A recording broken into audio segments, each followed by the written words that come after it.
이틀 전에 수출했던 건이 지금 수리가 완료됐습니다. 네, 수출 신고는 대부분 신고하는 동시에 수출 신고 필증 나온다라고 생각하시는 경우 많으실 텐데 이게 무슨 일일까? 저도 오랜만에 적재지 검사 건이 발생해서 조금 당황스러웠는데요. 네, 그만큼 그렇게 흔한 케이스는 아닙니다. 그런데 어쨌든 이번에 그 신규 업체 최초 신고 건이었어요. 이제 검사가 걸릴 수 있다라는 것을 생각을 하고 신고를 하기는 했는데 어쨌든 적재지 검사가 선별되고 나면 이제 며칠이 걸릴 수도 있다라는 것을 좀 알고 가시면 좋을 것 같습니다. 네, 그래서 적재지 검사가 뭔가 조금 설명을 드리려고 해요. 우선은 수출 신고 기본을 좀 말씀드릴게요. 수출 신고의 경우에는 물품이 지금 어디 있는지에 따라서 신고를 어느 세관으로 할지가 정해집니다. 보통 관세사한테 수출 통관 요청을 하실 때 인보이스 패킹 리스트랑 같이 이메일 본문에다가 현재 물품은 어디에 있습니다 라고 현재 위치를 알려주시는 경우가 많아요. 그게 창고일 수도 있고 우리 회사일 수도 있고 여러 가지 장소가 될 수 있겠죠. 네, 그래서 그 장소 주소지를 관할하는 세관으로 신고를 하게 됩니다. 현재 수출 신고하는 시점에 서울 창고에 있다라고 하면 서울세관, 만약에 이 물품이 이미 출고돼서 선적을 위해서 인천항이라든지 인천공항이라든지 들어가 있다라고 하면 인천세관이나 인천공항세관으로 신고를 하게 되겠죠. 수출도 이렇게 검사가 걸릴 수 있기는 합니다. 신고지 세관에서 검사가 날 수도 있고요. 이번 건처럼 적재지 검사가 날 수 있습니다. 이게 뭐냐면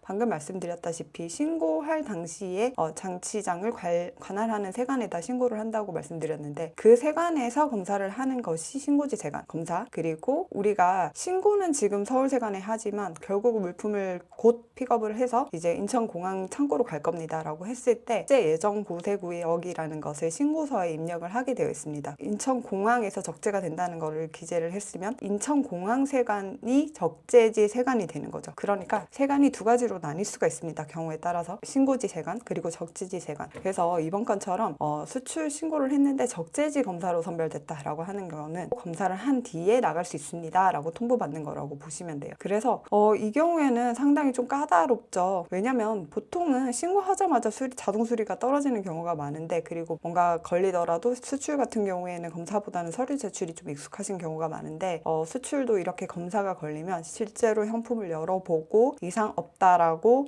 세관에서 승인을 해준 경우에 한해서만 선적을 할 수가 있어요. 그래서 주의가 필요한데 여기서 좀 많이들 놓치시는 부분이 절차가 조금 특이합니다. 어떤 거냐면 보통 수입신고는 검사가 나서 검사가 승인이 되지 않으면 수리가 되지 않죠. 그런데 적재지 검사건의 경우에는 신고지 세관에서는 우선 조건부로 수리를 해줍니다. 이게 뭐냐? 수출신고 필증이 나온다는 거죠. 그래서 수출신고 필증이 나오기는 하는데 수출신고 필증 우측 상단에 보면은 적재지 검사 대상 이렇게 빨간 박스로 크게 대문짝만하게 적혀 있어요. 그러니까 조건부로 수출신고 필증을 발행해 주겠다는 거예요. 그래서 대부분 화주들이 일단 수출신고 필증 발행됐으니까 문제 없지 않을까라고 생각을 하고 그냥 진행을 하시려는 경우가 있는데 그렇게 하면 큰일 납니다. 친절하게 세관에서 안내를 해주고 있어요. 우측 하단에 세관 기재란을 보시면 뭐라고 적혔냐면 물품은 적재지 검사 대상으로서 선박 항공기에 적재하기 전에 보세구역 반입 후 적재지 관할세관에 검사 요청하고 물품 검사를 받아야 하며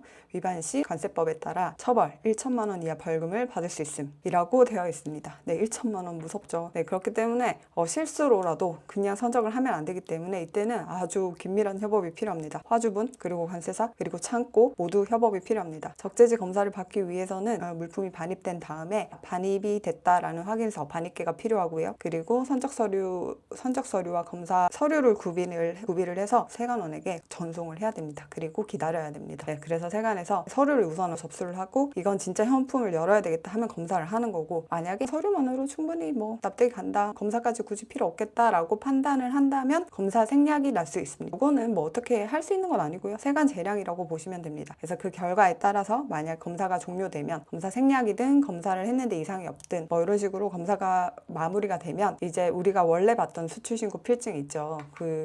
깨끗한 수출신고 필증 우측 상단에 적재지 검사 대상이라고 찍혀있던 그 표시가 없어집니다. 네, 세관에서 승인을 눌러주면 이제 검사 대상이라는 빨간색 글씨가 없어져요. 그게 없어지면 이제 그거 가지고 선적을 하시면 됩니다. 그리고 적재지 검사 대상인 경우에는 이렇게 시간이 좀 걸릴 수 있다. 왜냐면 수출신고 필증을 먼저 발급을 하시고 수리를 받고 이제 이동하는 데 시간도 걸릴 거고 그리고 서류 구비해서 제출하고 또 창고 직원하고 이제 검사 시간도 조율해야 될 거고 이런저런 이런저런 사유로 절차가 아무래도 지연이 될 수밖에 없으니까 유의를 하셔서 진행을 하시면 좋을 것 같습니다. 네, 수출 통관 관련해서 문의사항 있으시면 뉴웨이브 관세사무소 카카오 채널로 연락 주시면 됩니다. 감사합니다.